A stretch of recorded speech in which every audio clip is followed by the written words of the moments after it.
As ever, we have Dr. Richard Scott, GP. Hello, Richard. Andy, good to be back. So last week we were looking at Alzheimer's, a new test that's come out of Sweden, and just a really quick my version overview is it's a test that will probably tell you if you might have Alzheimer's in 10 to 15 years. And we were looking at, is this something we should do? Is it a good thing? Is it a bad thing? And we looked at the ethics. We looked at also, if you had the test and you were told you were going to have Alzheimer's, how might you react? And I thought it was one of the most gripping and interesting conversations we've ever had, if I'm honest. It's a right business, because whilst we want medicine to move forward, and tests for diseases sound good, they're only good really if you can then treat the disease, and that was one of the things we talked about, and especially when it's so devastating as Alzheimer's. Do we want to know if we can't treat it? So what we've done is this test came along, which it looks like it is. They're going to be there in the next couple of years. And alongside it, the treatment suddenly was so good, and hopefully not too expensive, because that's the other issue. If only a few people can have it, not many, then it becomes unfair, and how do you choose postcode lotteries? So it throws up a whole lot of tests, a whole lot of questions, really.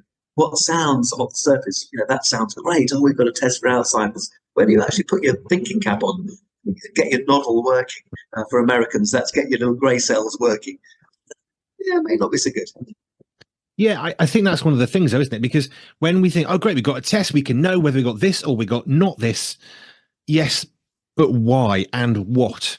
And then we really have to start to think, well, if I do have that, and I think one of the things you said was you were concerned about this sort of very specific set of depression. And one of our family conversations was great. So you have the test, and then you're probably going to get it.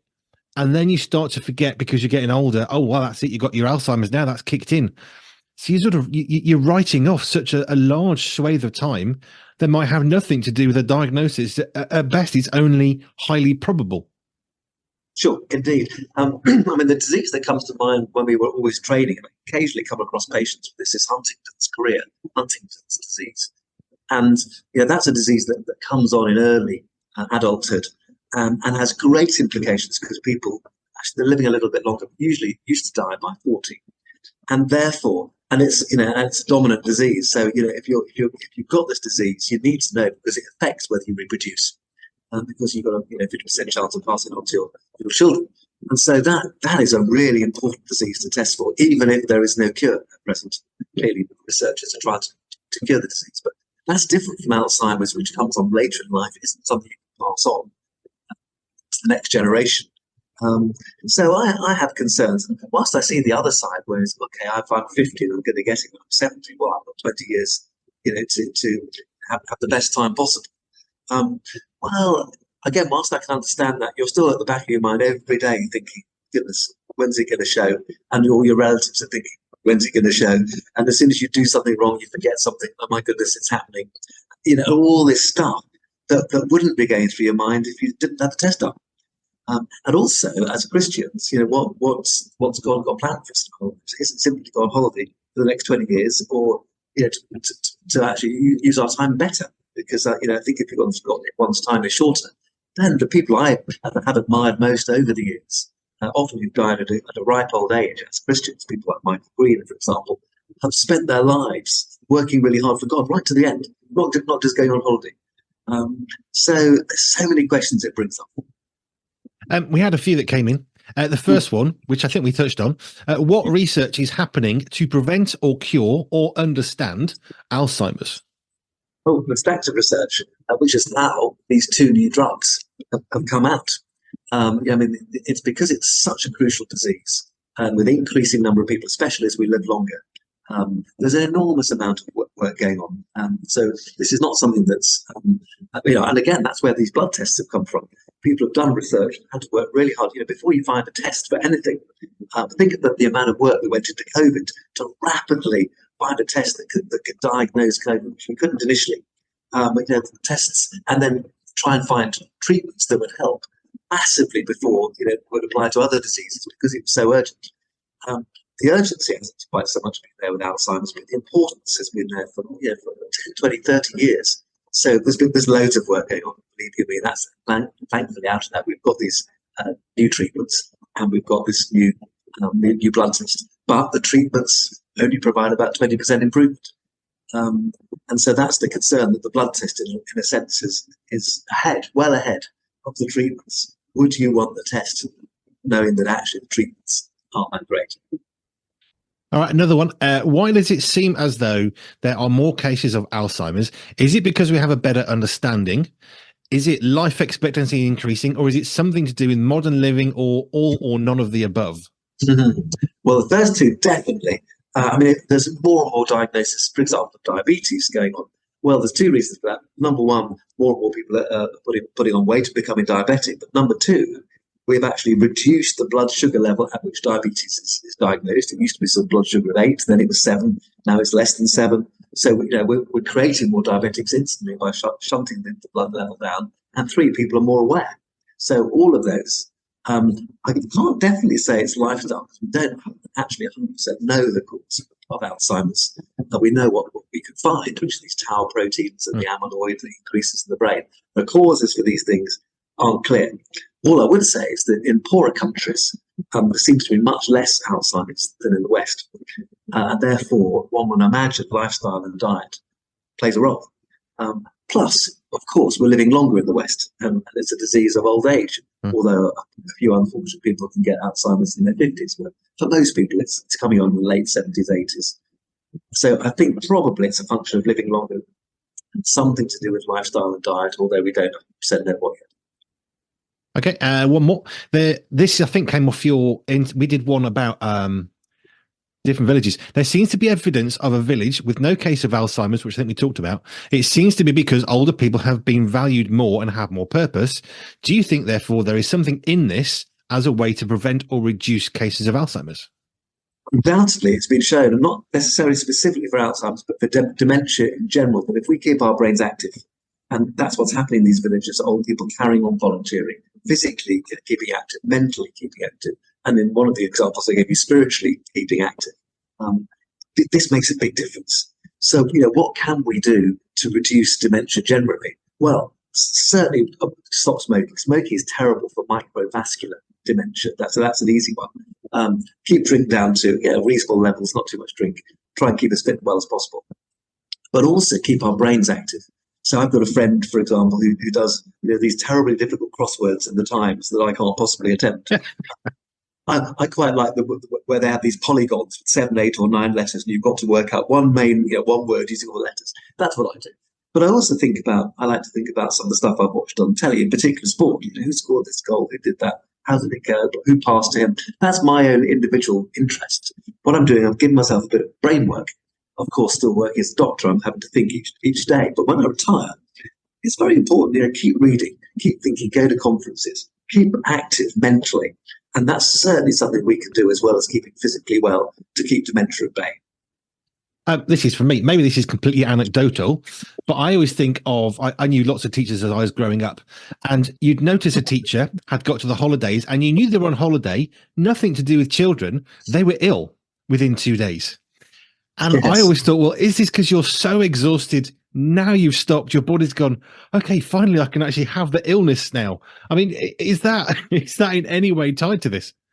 Well, I'm not so much tied to this, but what it's tied to is adrenaline, which keeps many teachers going, especially at the longest term, which is the September and December term. It keeps them going. And when finally they can put their feet up and they just relax, the adrenaline goes, and it's somehow kept viruses, etc., at bay, and then they just collapse. So somehow I'm just trying to think, if I was in this situation, I would need to sort of wind it down slowly rather than just stop dead. Because if I knew that was the case and 2 days later I was going to be ill, let's think about this. I don't want to be ill in 2 days. Perhaps teachers would say, well, it's easy for you to say you haven't done it. And I would hold my hands up and say that's fair. But you're absolutely right. And I see this all the time with teachers. In fact, my wife's sister is a teacher. And so it's such a common thing. It's rough, isn't it? They bust their gut during the term and they get ill in the holidays. So I think teachers would need to think, to be some research on this. How can we keep well when we're not at the cold face, so to speak? That's a topic for another day. Right, this has got Topic for nothing to do with another that. Yeah, this next one's got nothing to do with Alzheimer's. It comes from my wife, Jojo. We were talking about splinters on Family Focus, which is our Sunday afternoon show. Andy B's low point. Now, his top tip is to use magnesium sulfate paste. Can Dr. Scott explain how this works and whether this is the right way to go for splinters or anything else? It's a good point about splinters. Well, magnesium sulfate is a classic where when you've got a boil that hasn't yet come to a head, what we used to do, old treatment, was to put magnesium sulfate on it, which draws it to the surface so it can be quickly nicked and you deal with the problem quicker rather than waiting for it to, for 2 or 3 days to get to the surface. So it has a role in seems to draw fluid into itself and literally help to speed up the treatment problem. Now, logically, whether it would help a splinter to come to the surface, I have to say I haven't actually heard that. And what I do with splinters is just grit my teeth and get my wife to use a needle and dig it out. Whether magnesium sulfate paste would work, well, if it's surrounded by a bit of fluid, which it often is, then yeah, there probably would be some logic in that. You'd still have to make a little nick and pull the blighter out, but it's easier if it's nearer the surface. So yeah, logically that might well work, but I haven't tried it. Yeah, that one comes from a pharmacist going back about a decade whose, I think, husband or father was a woodworker, always having splinters, didn't want to be constantly, hacking at his fingers. And she said, try it. So I don't have splinters often, but I had one and it's a trick I've used. And what I found is it does come to the surface. And once or twice with the plaster, it's actually just come out on its own. I've gone and thought, where is it? And it's in the plaster. Well, Andy, you've taught me something. And so whilst I'm not necessarily going to follow my own advice on cold dips, I think the magnesium sulfate trick, because presumably we can still get this from chemists, because I say it's an old medicine, but I'm presuming it's still there. Yeah, well, thank you, because I get splinters from time to time doing some stuff in the garden. Roses, if I was a rose, I'd stick a thorn in someone, and roses seem to do that to me all the time. You come back and think, oh, I've got another one. So thank you, magnesium sulfate. Top tip for the listeners. Yes. Well, I went to a pharmacy recently. The only thing I remember her saying was when it runs out of date, when it expires, it becomes completely ineffective. It won't harm you, it just doesn't do anything. So give it a really good stir and put as much as you can physically get on under a plaster, which is what I do. Top tip. There you are. You see, Alzheimer's and splinters in one episode. That's right. What people listening. Oh, do you know? I think so. Where's Andy B going to go next? Have we got next week's topic thought? Do you know what we're doing next time? It's 2 weeks' time, but we do. We're going to talk about fasting and how fasting is good for us.